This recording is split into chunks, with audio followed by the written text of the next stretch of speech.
Hello বন্ধুরা, সবাইকে good morning. তো ঘুম থেকে উঠে একটু ধ্যানে বসেছিলাম, আর এটা আমি সবসময়ই করি। একদম ঘুম থেকে উঠে ডাইরেক্ট বাইরে যাই না, একটু ধ্যান করে তারপরে যাই। তারপর বাইরে চলে গেলাম, গিয়ে একদম স্নান করে রেডি হয়ে নিলাম, কারণ পরে আর টাইম পাওয়া যাবে না। তারপর বাইরে বেরিয়ে দেখি সবাই শাক বাজছিল, তারপর এদিকে রেডি করা হচ্ছিল শ্রাদ্ধের কাজের জন্য। আর এই সাইডে আমাদের গুরুদেব সবাইকে বসিয়ে শান্তি জল দিয়েছে। আজকের থেকে আমাদের অসুস উঠে গেল, আর তেল ঠেল দিল যেন আমরা পরে তেল শ্যাম্পু ইউজ করতে পারি। তারপর এদিকে সবজি কাটা শুরু হয়ে গেছে, কারণ আমাদের আজকে ভোগ দিয়ে আমাদের শ্রাদ্ধের কাজটা হবে। তো এখানে ভোগ রান্নাও শুরু হয়ে গেছে, গুরুদেবরা এসেছে ভোগ রান্না করতে। তারপর এখানে বাবা, জেঠু, কাকু, মা, জেঠি, কাকি সবাই শ্রাদ্ধে বসেছে। প্রথম শ্রাদ্ধের কাজ শুরু হয়ে গেছে। আর শ্রাদ্ধের কাজে নাকি সবাইকেই একসাথে বসতে হয়, মানে জেঠু, জেঠি, মা, বাবা, কাকি সবাই একসাথেই বসতে হয়, বৌমা আর ছেলেদেরকে।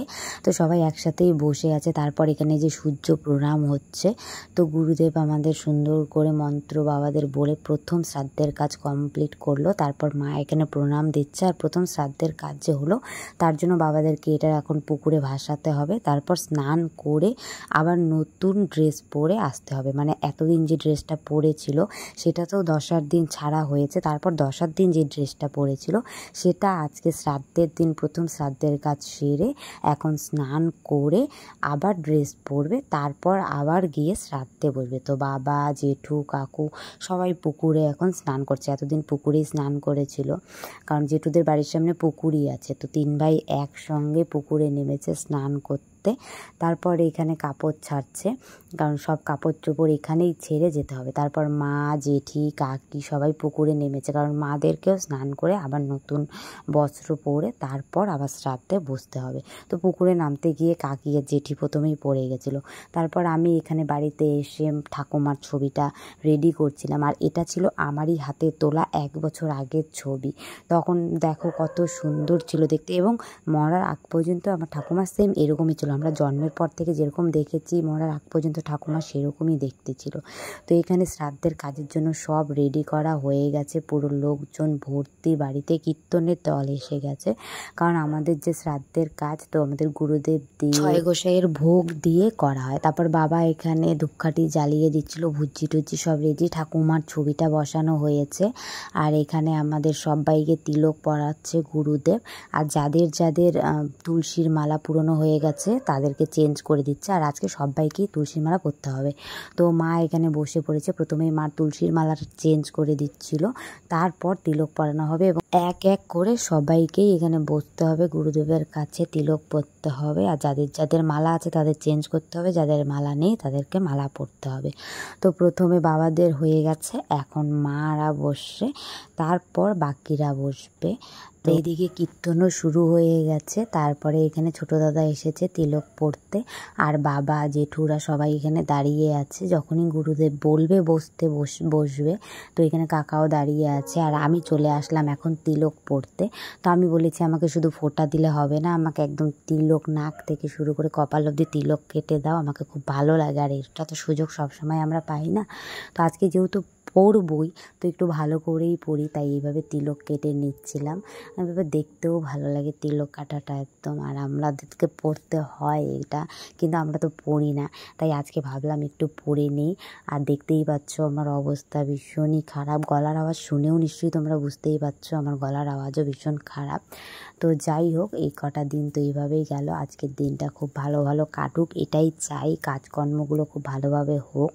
আর দিনটাও খুব ভালো, মানে ঠাকুমা যেদিন মারা গেছে সেদিনও দিনটা খুব ভালো ছিল, আর যেদিন কাজ হচ্ছে সেদিনও খুব ভালো। জন্মাষ্টমী পড়েছিল 2 দিনই, তো খুব ভালো একটা দিন, ভালোভাবে কাজকর্ম হচ্ছে, এটার জন্য আরও বেশি আনন্দ লাগছে। তো যাই হোক, আমার তিলক পড়া হয়ে গেছে। আর এখানে মা প্রচণ্ড কান্না করছিল, শ্রাদ্ধের কাজ হচ্ছিল। আর এদিকে আমার জেঠিও বসে বসে প্রচণ্ড কান্না করছিল। তো ওদের ভীষণ মন খারাপ হয়ে গেছে, মানে এতদিন তো কান্না করেছে, বাট আজকে একদম কীর্তন শুরু হওয়ার সাথে সাথে, শ্রাদ্ধ শুরু হওয়ার সাথে সাথে ওরা আরও বেশি কান্না করছিল।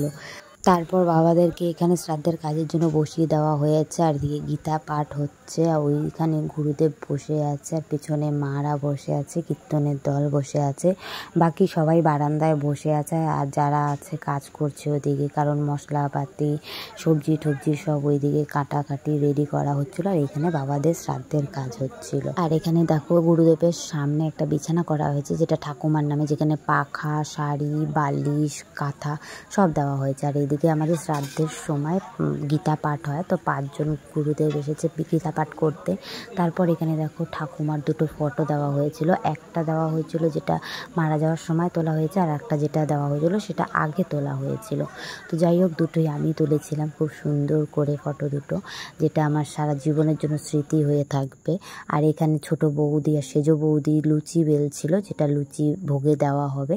আর এখানে এই যে রান্না বান্না হচ্ছে। তারপর এখানে বাবা ঠাকুমার পিণ্ডি দান করছিল। তো প্রথমে কাকু করেছে, কাকু যেহেতু মুখমাটি করেছিল, তারপর জেঠু করেছিল, এখন বাবা করছে। তো পিণ্ডি দানেরও দেখো কতটা নিয়ম আছে, হাতের মধ্যে দুধ আর দই নিয়ে কুনোই দিয়ে দিতে হয়, সেটা আবার হাত দিয়ে ডাইরেক্ট দিলে হবে না, কুনোই দিয়ে দিতে হবে। তারপর আবার কুনোইয়ের এই সাইড দিয়ে এটাকে মুছতে হবে। তো বাবা ঠিক মতন পারছিল না, তাই কাকু একটু দেখিয়ে দিচ্ছিল যে ওইভাবে না, এই কুনোইয়ের এদিক দিয়ে টেনে দিতে হবে। যেহেতু প্রথমে কাকু বসেছিল, তো কাকু সেটা জানে, যেহেতু বলে দিয়েছিল, তাই কাকু ওটা দেখিয়ে দিচ্ছিল।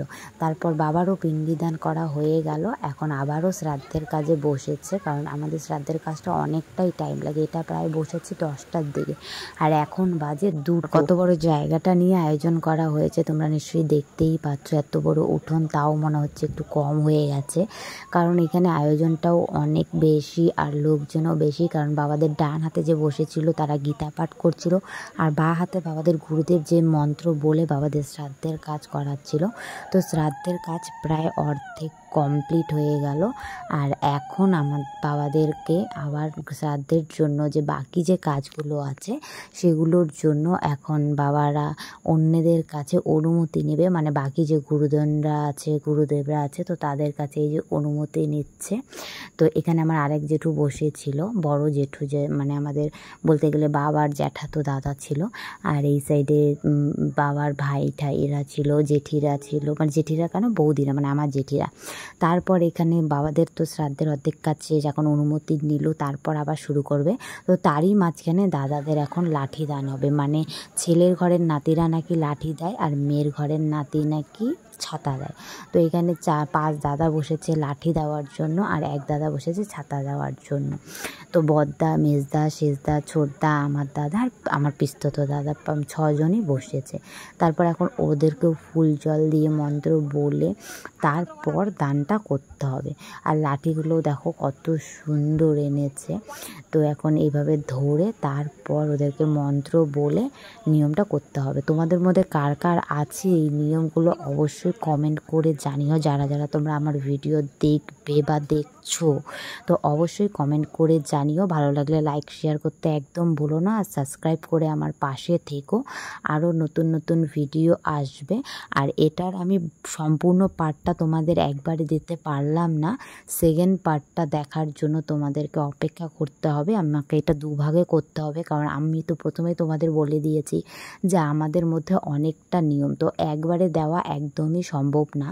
যারা যারা তোমরা দেখতে চাও তারা 2 ভাগে দেখতে পাবে। এটা হচ্ছে আমাদের প্রথম পার্ট। তো প্রথম পার্টটা আমি তোমাদের সঙ্গে শেয়ার করছি, দ্বিতীয় পার্টটা তোমরা এই আমার পেজেই পাবে। তো তার জন্য অবশ্যই আমার পেজটাকে সাবস্ক্রাইব করে পাশে থেকো। তো এখন আমার দাদাদের তো লাঠি দান হয়ে গেছে, এখন আমার পিস্ততের দাদা ছাতা দান করছিল। তারপর দিদিরা এসেছিল, তো মনা এখানে ছিল। আর আমাদের যেহেতু সবাই আমরা তিলক পড়েছি, তাই জন্য আমরা দেখছিলাম যে কেমন লাগছিল। তো সবাই একখানে আমরা একজোট হয়েছিলাম। বাবাদের ওদিকে শ্রাদ্ধের কাজ মোটামুটি হয়ে গেছে, তো মনা কাঁদছিল। তারপর আমি মনাকে নিলাম, তো মনাও চুপ হয়ে গেছে। তারপর বাইরে আসছি, এখন দেখো এখানে কীর্তন হচ্ছে। তো তোমরা কীর্তনটা শোনো, আশা করি তোমাদেরও ভালো লাগবে। তারপর আবার কথা হচ্ছে।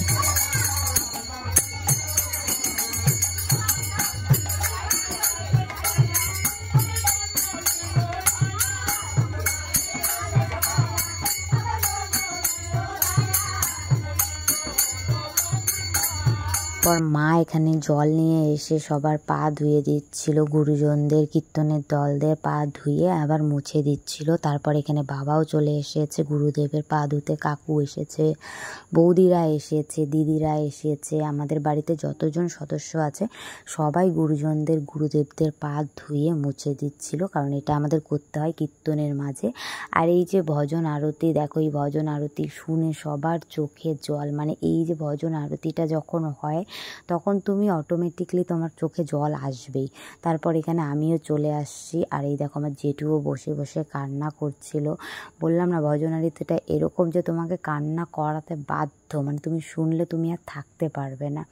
তো ঠাকুমার নামে এই ভজন আরতি করা হচ্ছিল। তারপর এখানে আমিও সবার পা ধুয়ে মুছে দিচ্ছিলাম, তো গামছাটা নিয়ে নিয়েছি পা মোছার জন্য। আর এখানে দেখো কোলাকুলি হচ্ছিল, কান্না হচ্ছিল। তারপর পিসি এসেছে, কাকি এসেছে, তারপর আমার দাদারা এসেছে, তো সবাই সবার পা ধুয়ে মুছে দিচ্ছিল, গুরুদেবদের আশীর্বাদ নিচ্ছিল, গুরুজনদের আশীর্বাদ নিচ্ছিল।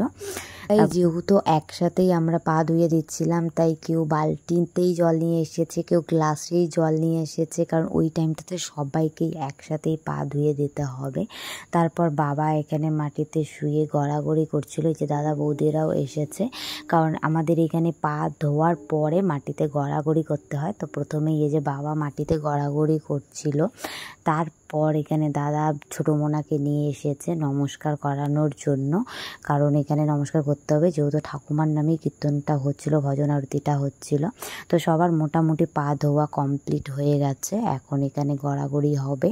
তো এই যে মোনার নমস্কার করা হয়ে গেছে। তারপর পিসিরা দিচ্ছিল, কারণ বললাম না এতজন লোক এক এক করে জায়গাটা কম হয়ে গেছে, মানে এত বড় উঠান এত বড় জায়গা তারপরেও কম হয়ে গেছে।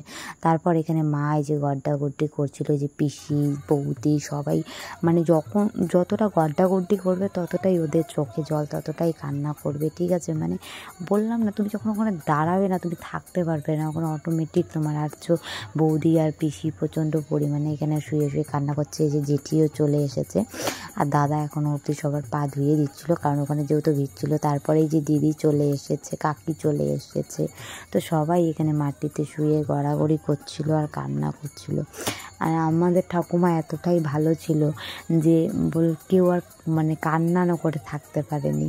তো এই এতটাই কান্নায় ভেঙে পড়েছে যে সবাইকে টেনে টেনে তুলছিল বাকিরা, কারণ ওদেরকে না তুললে তো ওরা আর কান্না থামাবে না, এইভাবে কান্না চলতেই থাকবে চলতেই থাকবে। তাই বাকি যে আমাদের জেঠিরা কাকিরা ছিল অন্য, তো সবাই তাদেরকে টেনে টেনে তুলছিল। আর এই দেখো বড় বেশি ছোট বেশি, আর আমার ছোট দিদি তো আরও বেশি, মানে ঠাকুমার সাথে ও যেহেতু বেশি সময়টা কাটিয়েছিল তার জন্য ও আরও বেশি আমাদের, মানে ছোটোবেলাটা এরকম ছিল যে ঠাকুমার কাছে কেচ্চা না শুনলে আমরা কেউ মানে ঘুমাতামই না। আমি আর ছোটো দিদি যখন একসাথে ছিলাম তো ওর দুইজনেই একসাথে, মানে ঠাকুমার ডান সাইড আর বা সাইডে দুইজনে আমরা থাকতাম আর কেচ্চা শুনতাম। তো ছোটোবেলাটা আমাদের একদমই আলাদা কেটেছে। তারপরে তো যাই হোক আমরা একটু দূরে চলে আসাতে আমি তো বেশি একটা পাইনি, কিন্তু যখনই যেতাম তখনই ঠাকুমার সাথেই সময়টা থাকার চেষ্টা করতাম। আর তারপর আমিও এখানে চলে এসেছি, বৌদি ছোটো বৌদি, মানে আমরাও আর বসে ওখানে কেউ থাকতে পারছিলাম না, আর এটা তো আমাদেরকেও করতে হবে, তাই সবার লাস্টেই চলে এসেছিলাম। ওই যে উঠোনটা বললাম না এত বড় উঠোন, তারপরেও জায়গা ছোটো, তাই একবারে তো সবাইকে সব কিছু করা সম্ভব না, তাই এক এক করেই করতে হবে। তো এখানে যে দিদি এসে ছোটো বৌদিকে তুলছিল আর আমাকে তুলছিল, কারণ ওঠার মতন শক্তি তখন আর কারোরই থাকতেন না, মানে কান্না এতটাই ভেঙে সবাই পড়েছিল ঠাকুমার জন্য যে ওই টাইমে আর কারোরই শক্তি থাকে না ওঠার জন্য, মানে মন চাচ্ছে যেন কান্না করেই যাই এরকম, মানে কিছুতেই যেন মানাই যাচ্ছিল না যে ওই সময়টা, যে ওই মানুষটার জন্য আমরা এই জিনিসটা করছি, মানে বাড়িতে সবাই আছি শুধু ওই মানুষটাই নেই, কেমন একটা জিনিস, ওই মানুষটার জন্যই আজকে এই কাজটা হচ্ছিল আর কি। সেটাই আমরা সবাই আলোচনা করছিলাম যে বাড়িতে সব কটা সদস্য আমরা এখন একসাথে, শুধু একজনই নেই, প্রত্যেকটা অনুষ্ঠানে আমরা সবাই যখন একসাথে থাকি, বিশেষ করে আমরা ঠাকুমাকে দেখার জন্যই আমরা জেঠু বাড়িতে যেতাম আর কি।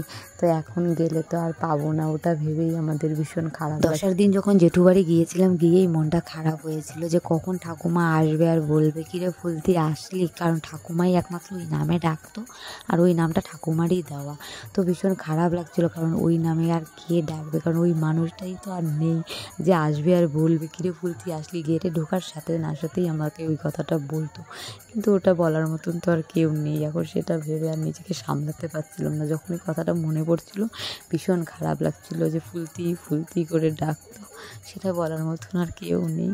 তো যাই হোক, আজকের মতন ভিডিওটা এখানেই।